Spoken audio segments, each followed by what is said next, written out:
राधे राधे। कैसे हैं आप सभी लोग? आशा करते हैं आप सभी अच्छे होंगे, स्वस्थ होंगे, मस्त होंगे। आज है मोहिनी एकादशी।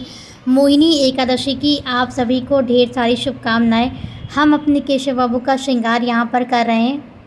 मोहिनी एकादशी पर लड्डू गोपाल जी को मोहिनी श्रृंगार जरूर करना चाहिए, क्योंकि आज ही के दिन भगवान विष्णु ने मोहिनी रूप को धारण किया था। सभी देवी देवताओं को अमृत पिलाया था आज ही के दिन। आज का दिन बहुत ही पावन है, तो आज के दिन में लड्डू गोपाल जी की विशेष रूप से पूजा की जाती है। जुगल जोड़ी का स्नान श्रृंगार हो गया है। उन्होंने भी मोहिनी रूप को धारण करके बैठे हुए हैं। राधा रानी का भी श्रृंगार हो गया है, कुंजू बाबू का, बिहारी जी का, सभी का श्रृंगार हो गया है। केवल केशव बाबू का श्रृंगार करना रह गया था, क्योंकि उनके श्रृंगार में आज समय अधिक लगता, इसलिए पहले सबका श्रृंगार कर दिया था। अब केशव बाबू का श्रृंगार कर रहे हैं। हमने एकादशी की और मोहिनी श्रृंगार की एक ही में ही वीडियो बनाकर अपलोड कर रहे हैं, तो आप लोग इसे पूरा देखिएगा। और एकादशी पूजा विधि कैसी है वो भी कमेंट करके बताइएगा। अगर आपके कोई प्रश्न हो तो वो भी कमेंट कर सकते हैं। केशव बाबू को हार पहना दिया था और अब कंगन पहना देंगे। केशव बाबू का श्रृंगार हो भी गया है। और ये देखिए, हमारे बिहारी जी के दर्शन कर लीजिए और श्रीमती राधा रानी के दर्शन कर लीजिए। मोहिनी रूप में कैसे लग रहे हैं आप कमेंट करके बताइएगा। और हमारी छोटी वाली राधा रानी, छोटे वाले बिहारी जी श्रृंगार करने के बाद चौकी लगाकर पूजा करना प्रारंभ करते हैं। और हमारे केशव बाबू के भी दर्शन कर लीजिए। अभी पूजा प्रारंभ नहीं करिए और दर्शन कराकर पूजा प्रारंभ करते हैं। मोहिनी एकादशी का व्रत किन किन लोगों ने रखा है कमेंट करके बताइएगा।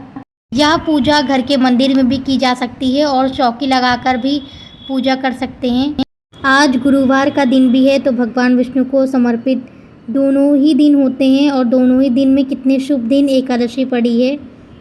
गणपति महाराज को स्नान कराएंगे, फिर लक्ष्मी नारायण जी को स्नान कराएंगे। बैसाख माह चल रहा है और बैसाख माह के बस 5 ही दिन शेष बचे हैं, तो 5 दिन कैसे पूजा करनी है लड्डू गोपाल जी की, लक्ष्मी नारायण जी की, उस पर वीडियो चैनल पर है, तो जाकर चेक कीजिएगा। और इन 5 दिनों को बिल्कुल भी व्यर्थ मत जाने दीजिएगा, एकादशी से लगा के पूर्णिमा तक। अब वस्त्र रूपी कलावा सभी को अर्पित कर देंगे। और आज के दिन कामधेनु मैया का भी पूजन करना बहुत ही शुभ होता है, तो कामधेनु मैया को भी वस्त्र रूपी कलावा अर्पित करेंगे। पुष्प चढ़ाएंगे भगवान विष्णु को पीला पुष्प, और माता लक्ष्मी को लाल पुष्प अर्पित करेंगे। और कामधेनु मैया पर भी पुष्प चढ़ाएंगे। सभी को पुष्प अर्पित कर देंगे। और ये हमारी प्यारी सी मोहिनी जी के लिए गुलाब का पुष्प मोहिनी जी को अर्पित कर देंगे, क्योंकि आज केशव बाबू मोहिनी रूप के श्रृंगार में कैसे लग रहे हैं। हमें तो बहुत ही मन मोह लेने वाला श्रृंगार आज इन्होंने करवाया है। एकादशी वाले दिन तुलसी जी का पूजन कर सकते हैं। प्रतिदिन हमें तुलसी जी का पूजन कैसे करना चाहिए तो उस पर भी वीडियो है, तो आप लोग जाकर चेक ज़रूर कीजिएगा। एकादशी में तिल का बहुत ही ज़्यादा महत्व होता है, इसलिए तिल भगवान विष्णु को अर्पित करेंगे। मोहिनी जी को भी तिल अर्पित करेंगे। चंदन का टीका लगाएंगे, रोली का टीका लगाएंगे, इत्र समर्पित करेंगे। जिस तरह हर एकादशी में भगवान विष्णु का पूजन किया जाता है, ठीक उसी प्रकार मोहिनी एकादशी पर भी भगवान विष्णु का उसी प्रकार से पूजन करेंगे, जिस प्रकार हर एकादशी में भगवान विष्णु का पूजन किया जाता है। अब चंदन का टीका लगा देंगे, पहले गणपति महाराज को, फिर लक्ष्मी नारायण जी को लगाएंगे और मोहिनी जी को भी लगाएंगे। प्रसादी चंदन हम स्वयं भी लगाएंगे। रोली का टीका माता लक्ष्मी को लगाएंगे।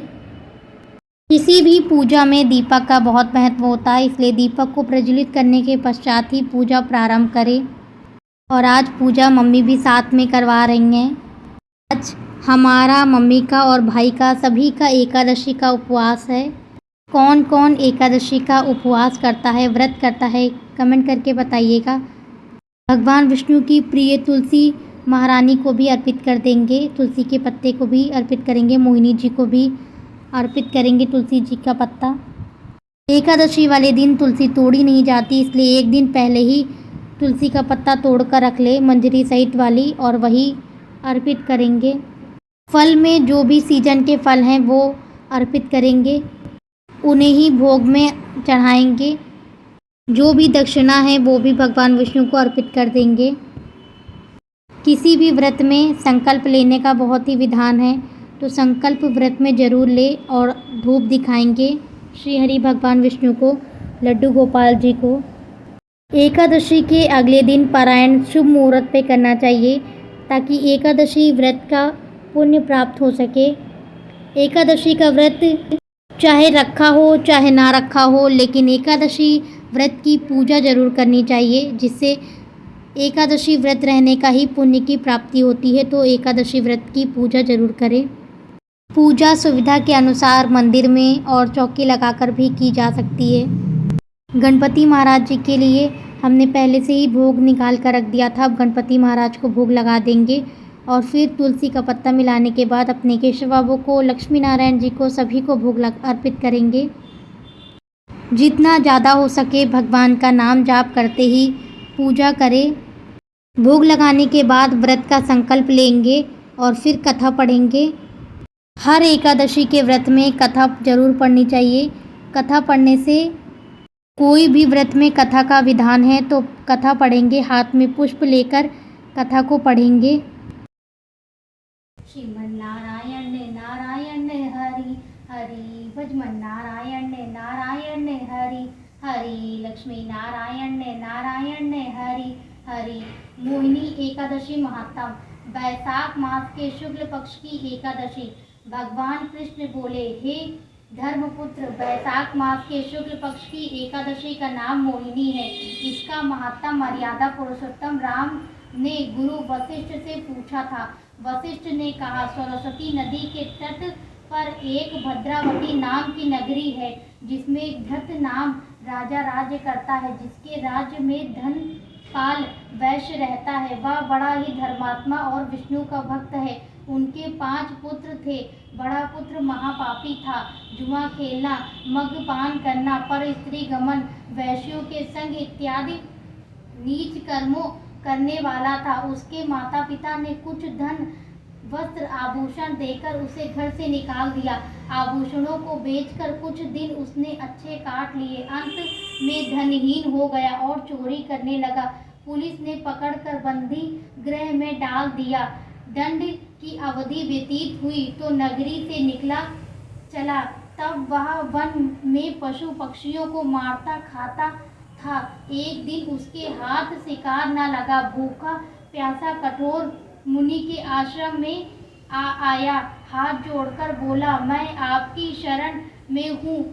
मैं प्रसिद्ध ताप्ती हूँ। कोई उपाय बताकर मेरा उद्धार करो। आप पतित पावन हो। मुनि बोले, वैशाख मास के शुक्ल पक्ष की एकादशी का व्रत करो, अनंत जन्मों के पाप भस्म हो जाएंगे। मुनि की शिक्षा से वैश्य ने मोहिनी एकादशी का व्रत किया और पाप रहित होकर विष्णु लोक को चला गया। इसका महात्म सुनने से 1000 गोदान के फल प्राप्त होता है। फलाहार, इस दिन गौ के मूत्र का आचमन सागार रूप में लेना चाहिए। व्रत में दूध से बनी मिठाई, फल आदि ले सकते। बोलो भगवान विष्णु की जय, माता लक्ष्मी की जय, एकादशी माता की जय। कथा को पढ़ने के बाद गणपति महाराज जी की आरती करेंगे, लक्ष्मी नारायण जी की आरती करेंगे और आरती हो गई है। आप लोग भी स्वस्थ रहिए, मस्त रहिए, राधा रानी की भक्ति यूं ही करते रहिए। मोहिनी एकादशी की पूजा हो गई है, आप लोग भी दर्शन कर लीजिए। अगर वीडियो पसंद आई हो तो वीडियो को लाइक कीजिए, शेयर कीजिए, सब्सक्राइब कीजिए और ऐसी वीडियो देखने के लिए चैनल पर बने रहिए। राधे राधे।